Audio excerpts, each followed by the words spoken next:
Cuiabano fica no Botafogo para a felicidade geral da nação, mas pouquíssima gente entendeu o que realmente o John Textor fez. Isso é uma tática de mercado chamada sales leaseback, muito comum no mercado imobiliário.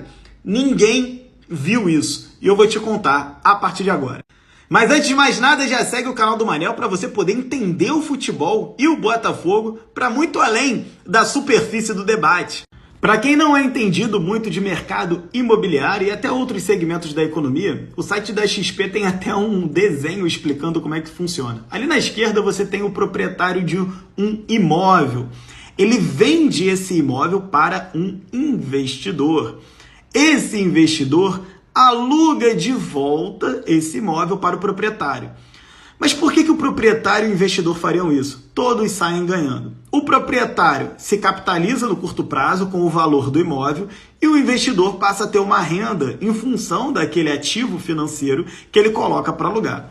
O que o Textor e o Marinakis fizeram em relação ao Cuiabano foi exatamente isso. O Textor precisava de dinheiro para fechar as contas até dezembro. Por isso ele vendeu o John, por isso ele forçou a venda do Cuiabano. Só que ele sabe que ele não podia ficar sem um lateral, ele sabe que a torcida estava irritada, ele sabe que a janela não foi muito boa e tudo isso mais.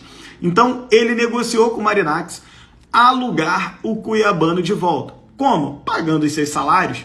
E para o Marinakis ser interessante? Claro que é.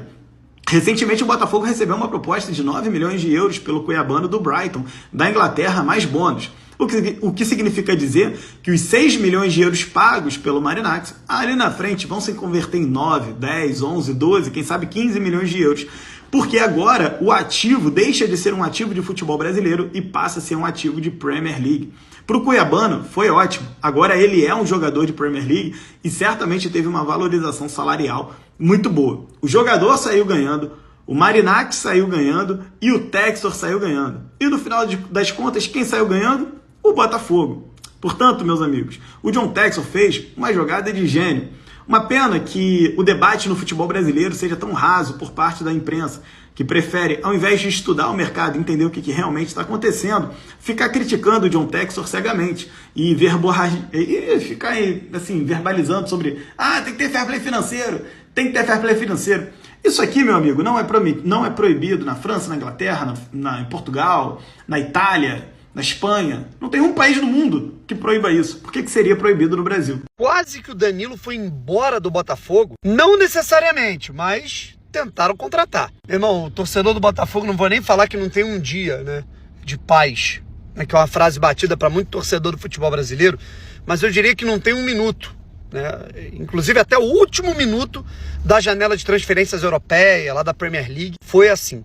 Poucas horas, na verdade poucos minutos antes da janela fechar, o Botafogo recebeu uma proposta do Fulham da Inglaterra de 30 milhões de euros pelo Danilo, jogador que chegou há 6 semanas, mais ou menos, no Botafogo. Ele foi contratado do Nottingham Forest da Inglaterra por 22 milhões de euros e o Fulham ofereceu 30 para fazer essa reposição aí do Andrés Pereira. O Botafogo recusou. A informação, né, do Globo Esporte foi de que o Botafogo recusou, entendendo que, mesmo que os valores fossem muito bons, o Botafogo não teria tempo hábil, né, para fazer a reposição. Já perdeu o Gregory, né, perdeu outros jogadores e não conseguiria fazer uma reposição ali adequada, né? Você imagina, né? Vende o John, o Cuiabano. Já perdeu o Igor Jesus no início da janela. Agora o Danilo, que chegou para ser uma peça de reposição do Gregory. Enfim, Danilo continua sendo jogador do Botafogo. Ainda bem, né?